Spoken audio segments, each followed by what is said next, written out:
असं आहे की आता 2025 आहे. 2014 आणि 2025 मध्ये पुलाखालून बरंच पाणी वाहून गेलं. तसं म्हटलं तर 2019 वर पण बोलायला हवं. 2019ला काय झालं? 2014 साली भारतीय जनता पक्षाचे वरिष्ठ नेते दिल्लीतून त्यांचा कार्यक्रम घेऊन आले होते युती तोडायची. मी त्यांचं ठरलं होतं युती तोडायची. चर्चेचं फक्त गुऱ्हाळ सुरू होतं. माननीय बाळासाहेब ठाकरे नव्हते, हयात नव्हते.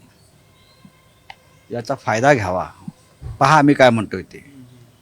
आणि या निमित्तानं शिवसेनेला आपण संपवावं ही त्यांचं एक धोरण होतं, योजना होती.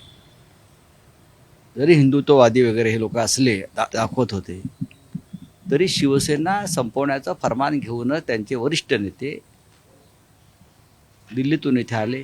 चर्चेचे गुऱ्हाळ घालत बसले. शेवटपर्यंत 147 151 हा आकडा सोडून द्या.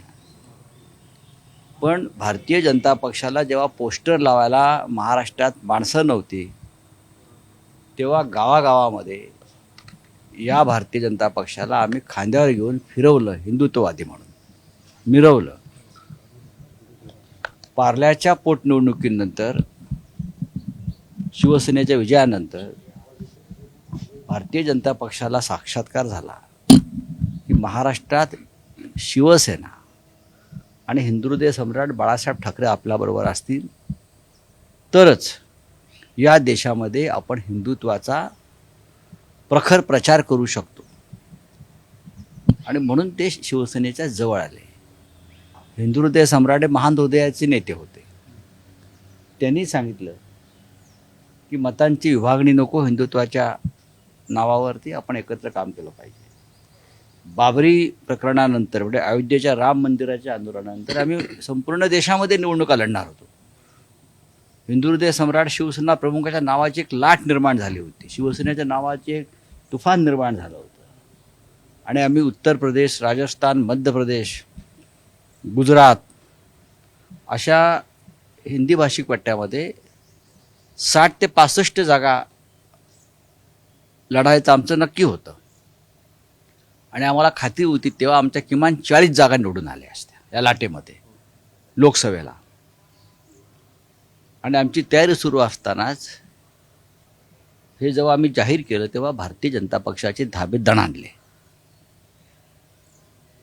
अटलजींचा फोन आला बाळासाहेबांना आणि अटलजींनी बाळासाहेबांना सांगितलं की बाळासाहेब, आप चुनाव लड़ रहे हो पूरे देश में और उससे भारतीय जनता पार्टी को नुकसान हो सकता है. हिंदुत्व के वोट बिखर जाएंगे और बीजेपी हार जाएगी, कांग्रेस को फ़ायदा होगा. तो मैं आपसे विनंती करता हूं कि आप कृपया आपके उमेदवार पीछे लें. मी परत म्हणतो, बाळासाहेब महान हृदयाचे माणूस होते. त्यांनी परत आम्हाला सांगितलं की आपण निवडणुका ज्या राज्याबाहेर लढतो आहोत, उमेदवार मागे घ्या. अटलजींचा फोन होता. त्यांचं असं म्हणणं आहे, आपण त्यांचा सन्मान राखला पाहिजे. नाही ते राष्ट्रीय स्तरावरती आम्हीच होतो, पण आम्ही यात त्याग केला प्रत्येक वेळेला.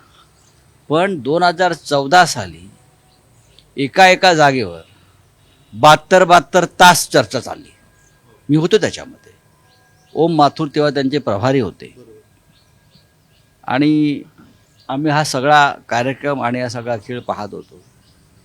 पण मी एक नक्कीच सांगेन की देवेंद्र फडणवीस हे कोणत्याही परिस्थितीमध्ये शिवसेना भाजपची युती तुटू नये या मताचे होते. हे मी तुम्हाला अगदी प्रामाणिकपणे सांगेन. तेव्हा युती तुटल्यासंदर्भात करण्यासंदर्भात त्यांची भूमिका ही सकारात्मक होती. पण तरीही भारतीय जनता पक्षाचा वरून जो कार्यक्रम आला होता त्यानुसार युती ती तुटली.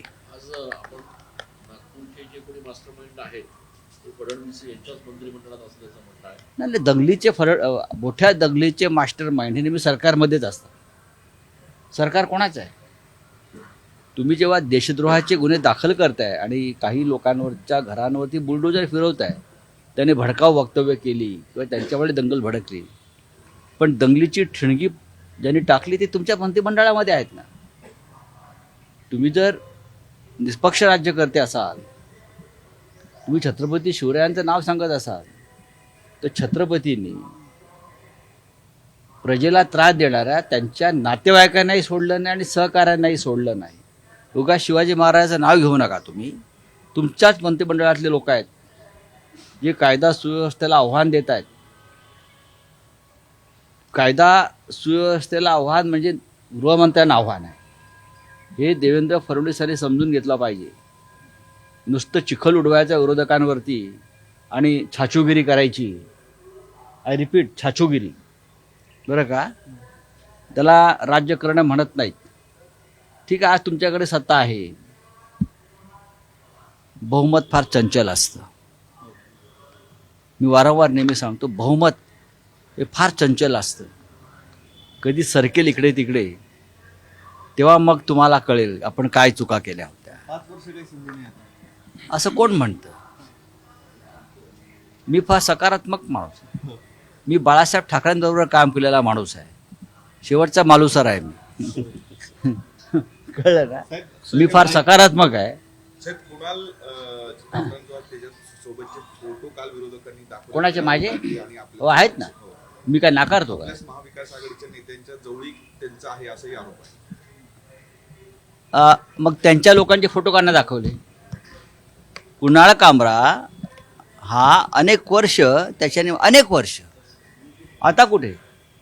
कुणाल कामरा या क्षेत्रात नवीन आला तेव्हापासून त्यांनी काँग्रेस पक्षावर सुद्धा त्या काळातल्या मनमोहन सिंग असतील किंवा सोनिया गांधी असतील, त्यांच्यावर सुद्धा अशा प्रकारचे शो केलेले आहेत. आणि त्यांच्या शो ना तो जे काल हॅबिटेट नावाचं जो हे आहे ते काल तोडलं, बरं का. तिथे मी अनेकदा गेलेलो आहे. मी जातो अशा शो ना. मी अभिव्यक्ती स्वतः, माझ्यावर टीका करतात ना हे लोक सगळे, मी ती सहन करतो. काल त्यांचा तो स्टुडिओ किंवा त्यांचं ते एक व्यासपीठ तोडलं, अनधिकृत वगैरे दाखवून. इतक्या वर्षानं तुम्हाला तुमच्यावर टीका केल्यावर साक्षात्कार झाला का? किती जी वास्तू आहे त्याच्यामध्ये काही बेकायदेशीर काम केलेलं आहे हे तुम्हाला काल समजलं? तरुण कलाकारांचं एक व्यासपीठ तुम्ही तोडलं. लक्षात घ्या, तुम्ही कुणाल कामरावरती कायदेशीर कारवाई करू शकत होता, काहीच हरकत नव्हती करायला. पण यालाच औरंगजेबाची वृत्ती म्हणतात. औरंगजेबानं मंदिरं तोडली, तुम्ही लोकशाहीचं मंदिर तोडलं काल. आणि जर तुम्हाला अनधिकृत बांधकामं तोडायची असतील तर बुलडोझर मलबार हिलला फिरवा. सर्व मंत्र्यांच्या बंगल्यामध्ये 100% बेकायदेशीर कामं, एक्सटेन्शनची कामं झालेली आहेत. आणि महापालिकेच्या परवानग्या न घेता अगदी वर्षा बंगल्यापासून महापालिकेने निरीक्षण करावं. हां, सगळे सरकारी अधिकारी असतील, मंत्री असतील, प्रत्येकाच्या घरात मागे पुढे आतमध्ये हे त्या स्टुडिओप्रमाणे त्यांच्यापेक्षा मोठी कामं अनधिकृतपणे झालेली आहेत. कायद्याचं तुम्ही पालन करणारे लोक आहात ना, मग कायदा सगळ्यांसाठी सारखा ठेवा. तर कुणाल कामरा म्हटलेला आहे की मी काही चुकीचं केलेलं नाही आहे, त्यामुळे मी माफी मागणार नाही. त्यांनी काहीच चुकीचं केलेलं नाही. रिक्षावाल्याला रिक्षावाला म्हणणं, गद्दाराला गद्दार म्हणणं, चोराला चोर म्हणणं, लफंग्याला लफंगा म्हणणं, हा काय देशद्रोह असतो का? असो का? नाही ना.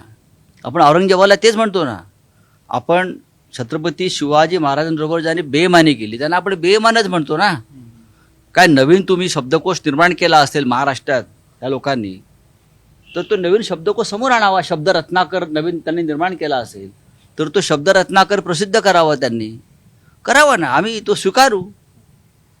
रायगडावरची वाघेचा